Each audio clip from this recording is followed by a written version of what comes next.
নেত্রীর আদেশ অনুযায়ী আমরা সবাই এই 2 সপ্তাহের মধ্যে আমাদের যা যা ভোটার লিস্ট আছে সেগুলো সব যে যার বুথ কর্মীরা আমরা তারা স্ক্রুটিনি করে দেখবে যে অরিজিনাল ভোটার কত, লেফট ভোটার কত, আমাদের ভুয়ো ভোটার কত, ডেড ভোটার কত, এগুলো আলাদা আলাদা করে লিস্ট করতে হবে। সেই অনুযায়ী সেই লিস্ট স্ক্রুটিনি করে আমাদের প্রত্যেকটা বুথের আমরা সেই পার্ট নাম্বার দিয়ে প্রথমে অ্যাসেম্বলি নাম্বার, তারপর পার্ট নাম্বার, তারপর বুথ নাম্বার, তারপর সিরিয়াল নাম্বার দিয়ে আমরা স্পেসিফিক করে দেবো যে কাকে কাকে পেলাম না আর কাকে কাকে পেলাম। সেই বেসিসে পার্টি যদি দেখে যে একটা পরিমাণের বেশি ভুয়ো ভোটার আছে নিশ্চিতভাবে ইলেকশন কমিশনের সামনে নিয়ে যাবে। সেই নির্দেশ অনুযায়ী আমরা যারা বুথ কর্মী তারা যে যার নিজের বুথে আজ থেকে শুরু করলাম। একদিনে সব হবে না, হয়তো এই পুরো আমার এক একটা বুথ করতে 3 দিন 4 দিন সময় লাগবে, কারণ বাড়িতে যাব, অনেকে থাকবেন না, হয়তো অফিসে গেছেন, আবার আমাদের রোববার যেতে হবে। এই করে 2 সপ্তাহের মধ্যে আমাদের স্ক্রুটিনিটা কমপ্লিট করে জমা দেওয়ার বলেছে। সেই অনুযায়ী আমিও নিজে নামলাম, কারণ আমি প্রথমে নিজেকে কনসিডার করি আমার বুথ কর্মী। ছোটোবেলার থেকে এই বুথে বসে আমার রাজনীতি শুরু, তারপর এই ব্লক কাউন্সিলর হলাম, তারপর হচ্ছে দেশ। নিজের বুথের আগে আমার লিডটাকে যদি না দিতে পারি পার্টিকে, তাহলে আমার পক্ষে এটা লজ্জা। সেই জন্য আমি আমার বুথে করছি। আমার ওয়ার্ডেরও প্রত্যেকটা বুথ এজেন্টকে বলা আছে সময় মতন সুবিধা মতন প্রত্যেকটা বুথেই তারা এই স্ক্রুটিনি শুরু করবে। সেই নিয়ে সন্ধ্যাবেলা আমাদের মিটিংও আছে। এই ওয়ার্ডের যতগুলো আমাদের বুথ কর্মী আছে তাদের নিয়ে আমি রাত্রিবেলা মিটিংও করছি আজকে পার্টি অফিসে। তো এইভাবে সারা বাংলাতেই এটা চলবে।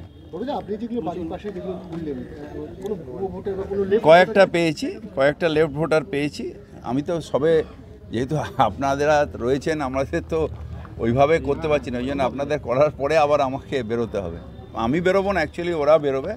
আমি একটু শুরু করে দিয়ে গেলাম, তো তারাই করবে। এবং অনেক 3-4টে পেলাম যারা এখানে থাকেন না অথচ নাম আছে।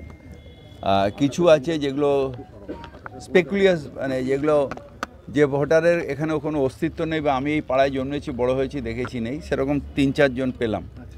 তো এইগুলো নিয়ে আমরা আবার ডিটেলস রিপিট সার্ভে করব, তারা কোথায় গেছেন, কি হয়েছে, কেন এখানে নেই। তারপর আমরা পার্টিকে স্পেসিফিক করে প্রত্যেকটা বুথ ধরে ধরে লিস্ট তৈরি করে কম্পিউটারে করে নিয়ে তারপর দেব। আর সেকেন্ড আরেকটা কাজ যেটা সবথেকে বড়, সেটা হচ্ছে যেটা আমাদের মুখ্যমন্ত্রী প্রেসের সামনেও নিয়ে এসছেন, জনগণের সামনেও নিয়ে এসছেন, যে একই এপিক কার্ডে 2টো করে ভোটার। তাহলে আমাদের এই প্রত্যেকের এপিক কার্ড নাম্বারটা দেখে এইটা আমাদের একটা ওই কম্পিউটারে করতে হবে, সার্চিং করতে হবে, করে নিয়ে একটা এপিক কার্ডে কটা ভোটার দেখতে হবে। ধরুন আমার এখানে ভোট হচ্ছে, আমার পাড়ার ভোটারদের আমি জানি, হঠাৎ ওই একই এপিক কার্ড একই বুথ নাম্বার নিয়ে আরেকজন চলে এলেন গুজরাট থেকে, তখন দুজনেরই হয় ভোট বন্ধ হবে কিংবা টেন্ডার পোলিং করাতে হবে। সুতরাং ভোটের সময় এগুলো নিয়ে সমস্যা হবে, যারা অরিজিনাল ভোটার তারা ভোট দিতে পারবে না। সেই জন্য এটা আমাদের নেত্রী ঠিকই করেছেন, আগের থেকে আমাদের এই প্রস্তুতিটা নিয়ে রাখবো।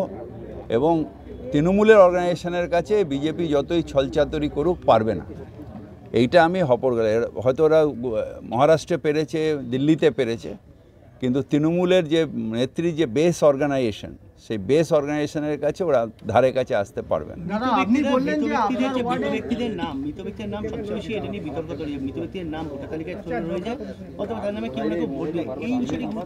এটাও গুরুত্ব দেওয়া হচ্ছে। এই দেখুন আমি এখানে অলরেডি যেটা পেয়েছি, এই যে ডেড, দেখুন এই ডেড করে দিয়েছি, ডি, তার মানে ডেড, ঠিক আছে। এইটাকে আমরা জমা দেব। হ্যাঁ, তারপর কয়েকটা মৃত ব্যক্তি অলরেডি এখানে ডিলিটেড করা আছে। আবার আমরা যেটা এখন পাচ্ছি সেটাকে ডেট করে দিচ্ছি। আপনি বললেন যে এই যে 4-5টা বাড়ি ঘুরলে 3-4 জন ভোটার মানে হয় লেফট করে গেছেন বা ডেট পেয়েছেন, এদের ভোটার লিস্টে নামটা এলো কি, মানে এরা কবে গেলে সেটাই আমাদের আবার একটা রিপিট স্ক্রুটিনি করে পাশাপাশি বাড়িগুলোর থেকে, এখন আপনারা রয়েছেন তো এত ধাক্কাধাক্কির মধ্যে সেই বাড়ির লোকের সাথে কথা বলতে পারছি না, বা অনেকে আছেন যারা হয়তো বেরোতে ভয় পাচ্ছেন। আমাদের আরেকবার যেতে হবে সেই সব বাড়িতে গিয়ে তাদের পাশাপাশি বাড়ির থেকে খবর নিতে হবে যে এনারা এখন কোথায় আছেন, কোনো দিন আদৌ ছিলেন কি না, বা এরা এখন কোথায় গেলেন, এগুলো নিয়ে পরে আমাদের একটা আরেকবার আমাদের স্কুটিনি থরো স্কুটিনি একটা করতে হবে। কলকাতা মেয়র হিসাবে আপনি নামলেন, এই মেয়র হিসেবে নামা বাকি কাউন্সিলরদেরকে উদ্বুদ্ধ করবে? সবাইকে উদ্বুদ্ধ করবে, এবং আমাদের সবথেকে বেশি উদ্বুদ্ধ করে আমার নেত্রীর অর্ডার। মুখ্যমন্ত্রী মমতা বন্দ্যোপাধ্যায় আমাদের দলের নেত্রী, তিনি যখন বলেছেন সব র্যাঙ্ক অ্যান্ড ফাইলের কর্মীরাই এই কাজটা আমরা করব, সেই নয় বারবার বলি না যে মমতা ব্যানার্জি অর্গানাইজেশনের কাছে বিজেপি কোনোদিনই পেরে উঠবে না। তার কারণ আমরা বাংলার মানুষকে গণতান্ত্রিক উপায়ে ভোট প্রয়োগের জন্য যে সাহায্য, সে সাহায্য করতে চাই। ভুয়ো ভোটার না, অরিজিনাল ভোটার দিয়ে গণতান্ত্রিক উপায়ে আমরা নিশ্চিতভাবে জিততে চাই। আপনি গতকাল বলেছেন নির্বাচন কমিশনের কাছে কালকে দ্বারস্থ হয়েছে বিজেপির দল বিরোধী দলনেতার নেতৃত্বে, আপনারা কি রাস্তায় নামলেন? বিজেপির তরফে কেন রাস্তায় নামতে দেখা যাচ্ছে না কেন? বিজেপির সেই অর্গানাইজেশন নেই। আপনাকে এখন স্পষ্ট ভাষায় বলি, দু একটা জায়গা ছাড়া বিজেপির সেই বেস অর্গানাইজেশন নেই। ধরুন আমার এই পাড়ায় যদি বিজেপিকে আনতে হয় তাহলে ভাড়া করে আনতে হবে, এই পাড়ার কোনো লোক বিজেপির নেই। অন্য জায়গার থেকে 2000 টাকা দিয়ে হয়তো তারা আনতে পারে বা কোনো এজেন্সিকে দিতে পারে, কিন্তু বেস কর্মী তাদের নেই। তার কারণ বাংলায় বিজেপির যে নীতি, ডিভিশনাল পলিটিক্স, সাম্প্রদায়িক পলিটিক্স, এটা বাংলার মানুষ বিশ্বাস করে না, তাই তারা কোনোদিন বেস তৈরি করতে পারবে না। মেরুকরণের রাজনীতি আছে তো, মেরুকরণের রাজনীতি তো ওরা করে, ওরা ভাবছে যে এটাতেই ওদের বাজিমাত করবে, কিন্তু বাংলার বেস আমাদের যে নীতি, আমাদের যে আদর্শ, আমাদের বাংলার মানুষের যে চিন্তা, তার মধ্যে রবীন্দ্রনাথ নজরুল তো আছে, সুতরাং মেরুকরণ হবে কি করে? আপনি ধরুন, আপনি যতই হিন্দুবতার কথা বলেন, আপনি তো বেশ ঠাকুরের কথা বলবেন, ঠাকুর রামকৃষ্ণের কথা বলবেন, বিবেকানন্দের কথা বলবেন, রবীন্দ্রনাথের কথা বলবেন, নজরুল। এটা তো আমাদের মজ্জায় মজ্জায় ঢুকে গেছে। আমরা কি করে সাম্প্রদায়িক রাজনীতি করব? বিজেপির এমএলএরা বলছেন আজকে আপনি যে প্রসেসটা করলেন, বা ওই অসীম বসু বা এই যে প্রসেস সবাই করছে, সবাই আইওয়াশ বলছে। আচ্ছা, আইওয়াশ হোক না, ওরা এটা নিয়ে থাকুক। আমরা আইওয়াশ করছি এই ভাবনা নিয়ে ওরা থাকুক। আমি তো চাই যে ওরা আইওয়াসের ভাবনা নিয়ে থাকুক, আমরা আমাদের কাজটা করে যাই। জাতীয় নির্বাচন কমিশন মুখ্যমন্ত্রী হচ্ছে যে গোটা বিষয়টা তো এআরওদের হাতে থাকে, এখানে ইলেকশন কমিশন কি করবে এটা বলা হচ্ছে। এআরওদের হাতে থাকে না, ইলেকশন কমিশন বলেছে যে অনলাইন ভোটার তৈরি করতে, এবং সারা ভারতবর্ষ থেকে অনলাইন হচ্ছে। এবার এআরওরা যতক্ষণ না ইলেকশন কমিশনের নির্দেশ পাবে যে ফিজিক্যাল ভেরিফিকেশান করে তারপরে তোলো, বা আমাদের যে সিও অফিস, তারা যতক্ষণ না আদেশ দেবে যে আপনারা যে ভোটার অনলাইনে আসছে তাদের না বিশ্বাস করে আপনারা যান গিয়ে দেখুন যে সেই ভোটারটার এক্সিস্টেন্স আছে কি না, ততক্ষণ তো এরা করতে পারবে না। এটাই ইলেকশন কমিশনের দায়িত্ব, যে তাদের ফিজিক্যাল ভেরিফিকেশান করে তারপর তারা নামটা তুলুক। আর যদি চুপ করে আমি বসে থাকি, নেই মোদিজি জব বলেঙ্গে তব করেঙ্গে, তাহলে তো ন্যাচারালি ফলস ভোটিং হবে, ভুয়ো ভোটার ঢুকবে। বিজেপির কথায় চলছে কমিশন।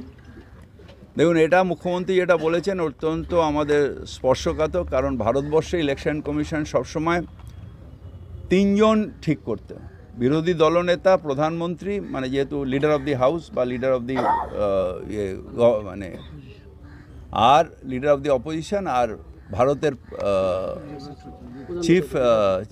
ভারতের যে মুখ্য প্রধান বিচারপতি, মানে ভারতের প্রধান বিচারপতি, এরা 3 জন মিলে ঠিক করতো।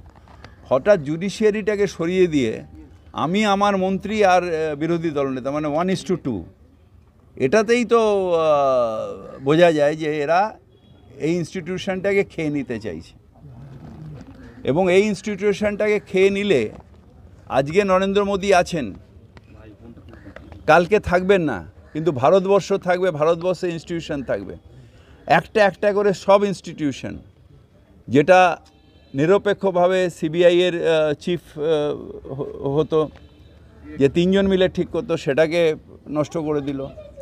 তারপর এই ভারতের নির্বাচন কমিশনটাকে নষ্ট করে দিচ্ছে। তো এইভাবে যদি প্রত্যেকটা ইনস্টিটিউশন নষ্ট হয়, ভারতের গণতন্ত্র নষ্ট হয়ে যাবে।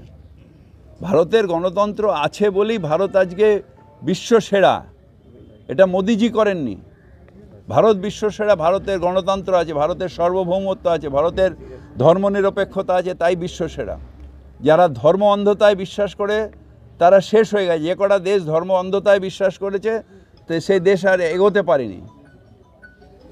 আপনি নামার পর একদম বিজেপি প্রথম সারি নেতারা আসলে নেমে পড়েছে এবং তারা বলছে অবাঙালি হিন্দু ভোট তাড়াতে সবচেয়ে বেশি সক্রিয় তৃণমূল। হ্যাঁ, এটা বিরোধী দল আমরা মানুষ বুঝি, আমরা এগুলো হচ্ছে ওদের হচ্ছে এগুলো বাহানা, এগুলো হচ্ছে অপদার্থতা, এগুলো হচ্ছে অপদার্থতা। এখানে আমার অবাঙালি আছে আমার সাথে, তা আমার অবাঙালি বাঙালির কোনো ব্যাপার নেই, লাভ নেই। দিদি ফোনটা আমি ধরতে কোন পারছি না, মানে নন নিশ্চয়ই বেঙ্গলি ব্যস্ত আছেন, আমরা ভোটার করছি। বাদ দেবো? নন বেঙ্গলি তো আমাদেরই পার্ট। ওরা জানি না যে এই নন বেঙ্গলি মারওয়াড়ি এরা আমার ভোটার, এরা আমাকে ভোট দেয়। আর বলছি ভূতের ভোটার নাকি আপনার পার্টি ডাইরেক্ট বিজেপি অভিযোগ। যদি ধরে দিক না, ধরে দিক কোনটা ভূতের ভোটার, একটা আমি তো ধরার জন্য রাস্তায় নেমেছি। 108 নাম্বার ওয়ার্ড, কলকাতা পৌরসভার 108 নাম্বার ওয়ার্ড, সেখানে কিছুদিন আগে অভিযোগ উঠেছিল বা কেএনসি পোর্টালেও আছে 2005 থেকে 2005, 10, 15 এবং এই লাস্ট যে ইলেকশনটা হলো 2005-এ 13,000 ভোটার ছিল, লাস্ট ইলেকশনে প্রায় 50,000 ভোটার। তার কারণ হচ্ছে যেখানে আছে অনেক খালি জমি আছে, নোনা ডাঙা, প্রচুর লোক যারা এই রেল লাইনে থাকতো তারা ওখানে গিয়ে ভোট দিয়েছে, মানে ওখানে গিয়ে ভোটার হয়েছে।